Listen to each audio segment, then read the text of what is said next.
नमस्कार दोस्तों, स्वागत है आपका हमारे YouTube channel target civil services में। तो दोस्तों आज है 1 अप्रैल और मध्य प्रदेश के डेली करंट अफेयर में आज हम पढ़ेंगे 1 अप्रैल के करंट अफेयर।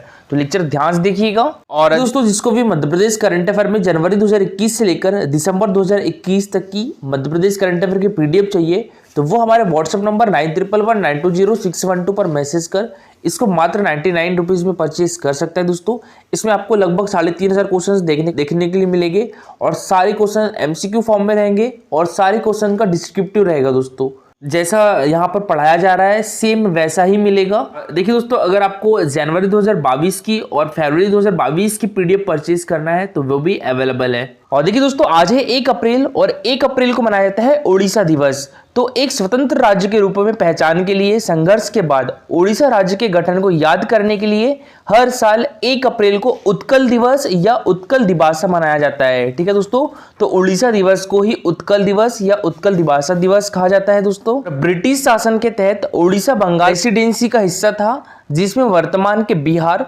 पश्चिम बंगाल और ओडिशा शामिल थे।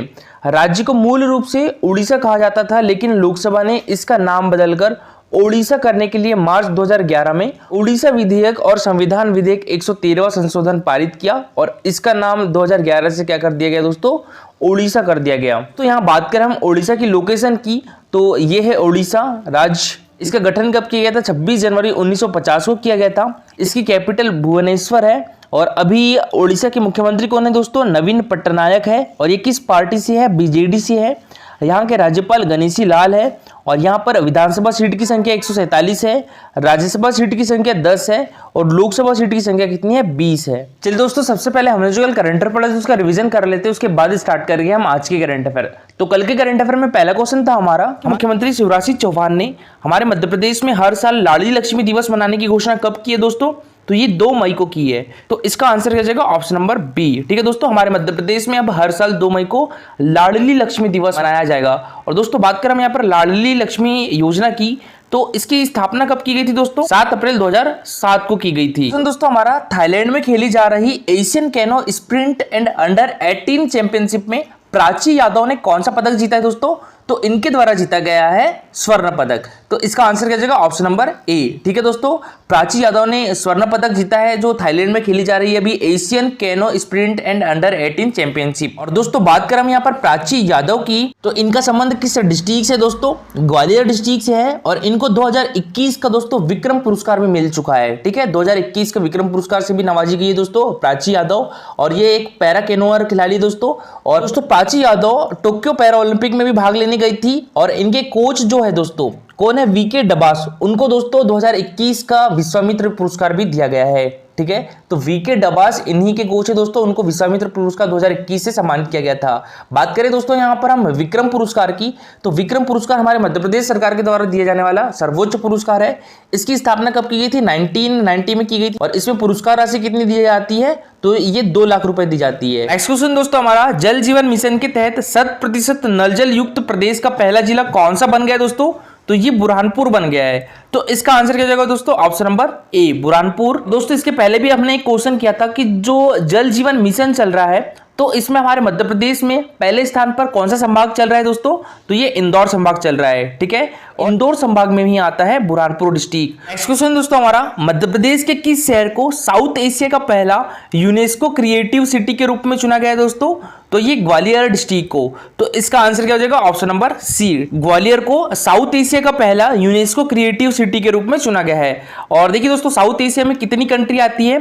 तो 8 कंट्री आती है। कौन कौन सी आती है दोस्तों? मालदीव, भारत, पाकिस्तान, अफगानिस्तान, नेपाल, भूटान, बांग्लादेश और एक श्रीलंका। ठीक है, तो ये 8 कंट्री आती है दोस्तों साउथ एशिया में। तो देखिए ग्वालियर शहर का विकास यूनेस्को के सहयोग से हिस्टोरिकल अर्बन लैंडस्केपिंग के तहत किया जाएगा और जिससे इस शहर की ऐतिहासिक धरोहर को पूरी दुनिया में पहचान मिलेगी और शहर की हेरिटेज विरासत को केंद्रित रखते हुए यह विकास किया जाएगा।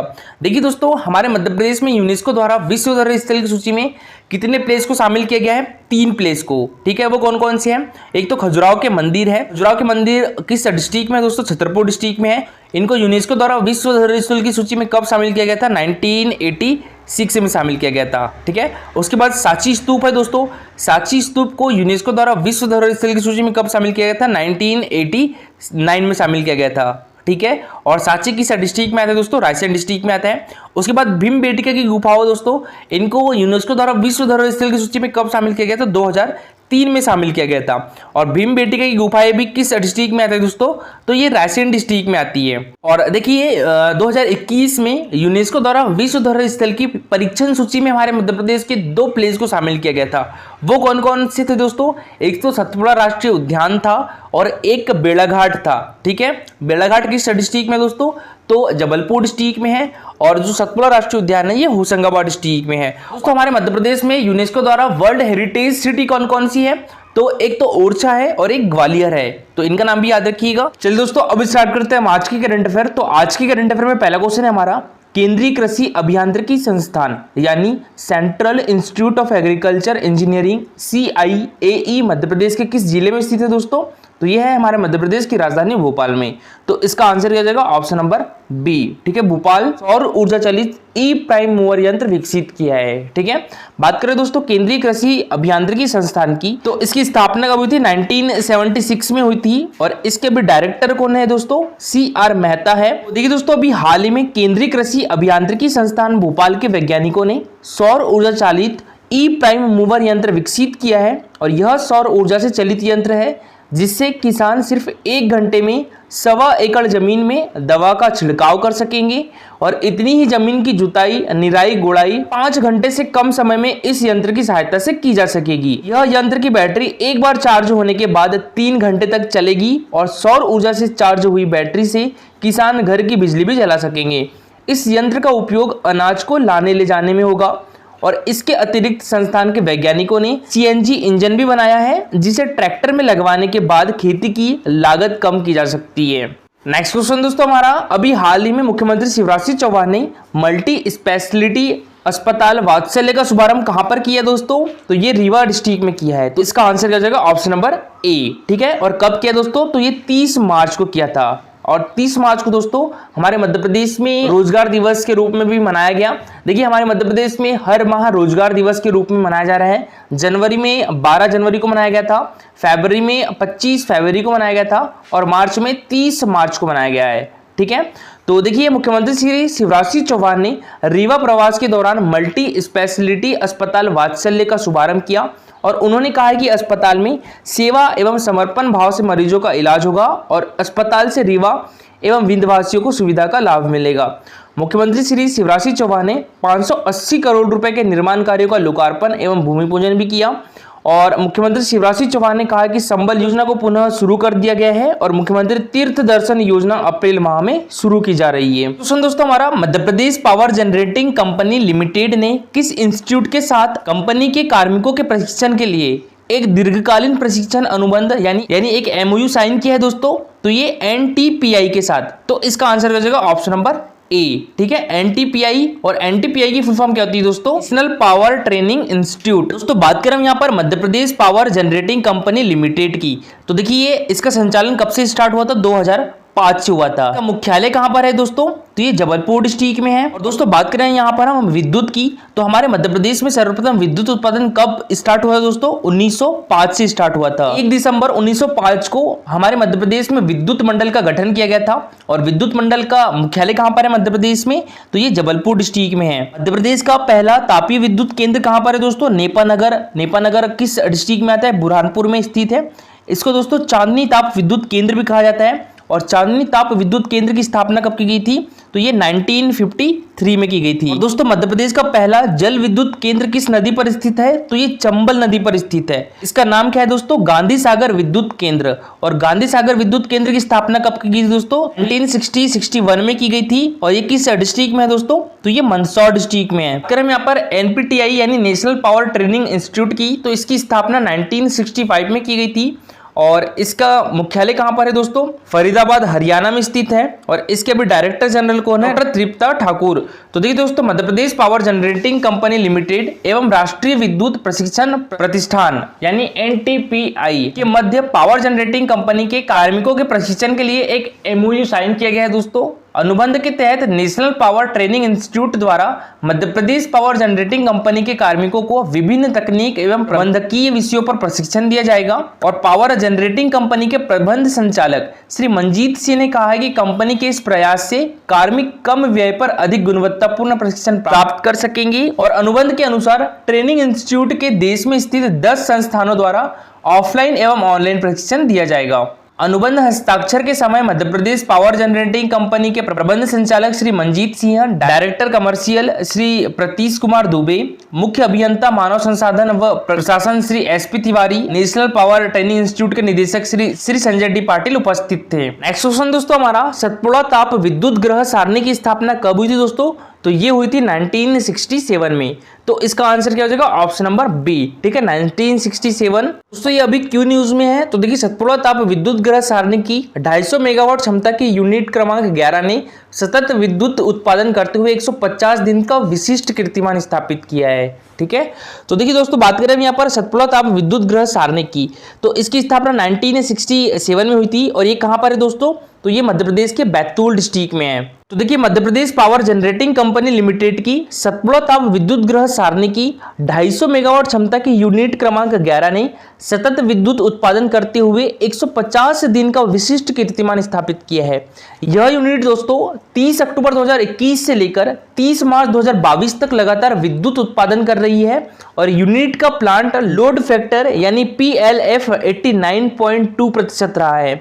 इसके पूर्व भी दोस्तों गत वर्ष सतपुड़ा ताप विद्युत ग्रह सारणी की इकाई क्रमांक 10, संजय गांधी ताप विद्युत ग्रह बिरसिंहपुर की इकाई क्रमांक 3, अमरकंटक ताप विद्युत ग्रह चचाई की इकाई क्रमांक 5 एवं श्री सिंगाजी ताप विद्युत परियोजना खंडवा की इकाई क्रमांक 1 और 3 सतत 100 दिनों से विद्युत उत्पादन करने का कीर्तिमान स्थापित कर चुकी है। और दोस्तों हमारे मध्य प्रदेश के ऊर्जा मंत्री श्री प्रद्युम्न सिंह तोमर, प्रमुख सचिव ऊर्जा श्री संजय दुबे और Madhya Pradesh power generating company के प्रबंध संचालक श्री मंजीत सिंह ने सतपुड़ा ताप विद्युत ग्रह सारणी के यूनिट क्रमांक 11 की उपलब्धि पर विद्युत ग्रह के समस्त अभियंताओं और कार्मिकों को बधाई दी है। नेक्स्ट क्वेश्चन दोस्तों हमारा, मध्य प्रदेश के किस जिले को राष्ट्रीय जल पुरस्कार 2022 से सम्मानित किया है दोस्तों?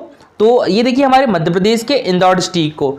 तो इसका आंसर क्या हो जाएगा? Option number A. ठीक है, इंदौर डिस्ट्रिक्ट पुरस्कार हमारे देश के राष्ट्रपति रामनाथ कोविंद ने दिया है। ये है शंकर लालवानी इंदौर के सांसद और ये है मनीष सिंह इंदौर के कलेक्टर। तो देखिए, राष्ट्रपति रामनाथ कोविंद जी के द्वारा 29 मार्च को न्यू दिल्ली के विज्ञान भवन में इंदौर को राष्ट्रीय जल पुरस्कार से सम्मानित किया गया है। और इंदौर जिले की ओर से सांसद शंकर लालवानी और कलेक्टर मनीष सिंह द्वारा यह पुरस्कार ग्रहण किया गया है। तीसरे राष्ट्रीय जल पुरस्कार 2022 में पश्चिम जोन में इंदौर सर्वश्रेष्ठ जिला रहा है दोस्तों। और जल संरक्षण, अवशिष्ट जल को साफ करके इसके पुनः उपयोग और जल पुनर्भरण के प्रयोगों के कारण इंदौर को यह पुरस्कार मिला है। यह पुरस्कार वर्ष 2020 में जल संरक्षण, जल स्रोतों के बचाव और वर्षा जल के संचयन से भूजल स्तर बढ़ाने के उत्कृष्ट कार्यों के लिए प्रदान किया गया है दोस्तों। इसमें इंदौर जिले में कनाड़ और गंभीर नदियों के जल संग्रहण क्षेत्र में चेक डैम, गाँव में खेत तालाब व पहाड़ियों पर कंटूर ट्रेंच के निर्माण, मनरेगा में किए गए पौधरोपण के अलावा नगर निगम क्षेत्र में नाला टेपिंग, सीवेज के ट्रीटमेंट के काम भी शामिल है। और दोस्तों कल का हमारा क्वेश्चन था, राष्ट्रीय मानवाधिकार आयोग के अध्यक्ष का कार्यकाल कितना होता है दोस्तों? तो ये होता है 3 वर्ष या 70 वर्ष, जो भी पहले हो जाए। तो इसका आंसर क्या हो जाएगा दोस्तों? Option number A. ठीक है, 3 वर्ष। और दोस्तों बात करें हम यहाँ पर राष्ट्रीय मानवाधिकार आयोग की, तो इसकी स्थापना कब हुई थी? 12 अक्टूबर 1993 को हुई थी। डेट याद रखिएगा, मोस्ट इंपॉर्टेंट है। इसका आधार क्या है दोस्तों? मानवाधिकार संरक्षण अधिनियम 1993 की धारा 3। और दोस्तों ये एक स्टैट्यूटरी बॉडी है। इसका मुख्यालय कहाँ पर है? न्यू दिल्ली में है। और इसके प्रथम प्रमुख कौन थे दोस्तों? रंगनाथ मिश्रा थे। और दोस्तों अभी राष्ट्रीय मानवाधिकार आयोग के प्रमुख कौन है? तो ये है अरुण कुमार मिश्रा। ठीक है, यहाँ चेंज कर लीजिएगा, अभी अरुण कुमार मिश्रा है। और दोस्तों इसकी प्रथम महिला सदस्य कौन थी? फातिमा बीबी थी। दोस्तों हमारे देश की पहली महिला न्यायाधीश कौन है? तो वो भी फातिमा बीबी है। और दोस्तों आज के लिए आपका क्वेश्चन है, भारतीय वन अनुसंधान संस्थान की क्षेत्रीय अनुसंधान शाखा हमारे मध्य प्रदेश के किस जिले में स्थित है? ये MPPSC 2016 में दोस्तों क्वेश्चन पूछा गया था। बालाघाट, बैतूल, भोपाल या जबलपुर? तो इसका आंसर पूरा डिटेल में दीजिएगा। और देखिए दोस्तों ये है हमारा Telegram channel target civil Services. तो इस पर डेली 20 क्वेश्चन का क्विज होता है, जिसमें 15 क्वेश्चन जो रहते हैं दोस्तों ये जीके से रहते हैं और 5 क्वेश्चन करंट अफेयर से रिलेटेड होते हैं। इस टाइप से इसका रिजल्ट निकलता है। और जो दोस्तों हमारा क्विज हुआ था 147वां, इसमें जो फर्स्ट रैंक आई थी वो सोनू राठौर की आई थी, सेकंड रैंक अखिलेश सोनी की आई थी और जो थर्ड रैंक है वो सैम शर्मा की आई थी। तो दोस्तों आप भी इस क्विज में पार्टिसिपेट कर सकते हो। टेलीग्राम चैनल की लिंक आपको हमारे वीडियो के डिस्क्रिप्शन बॉक्स में मिल जाएगी। दोस्तों आज के लिए इतना ही। Thank you for watching this video.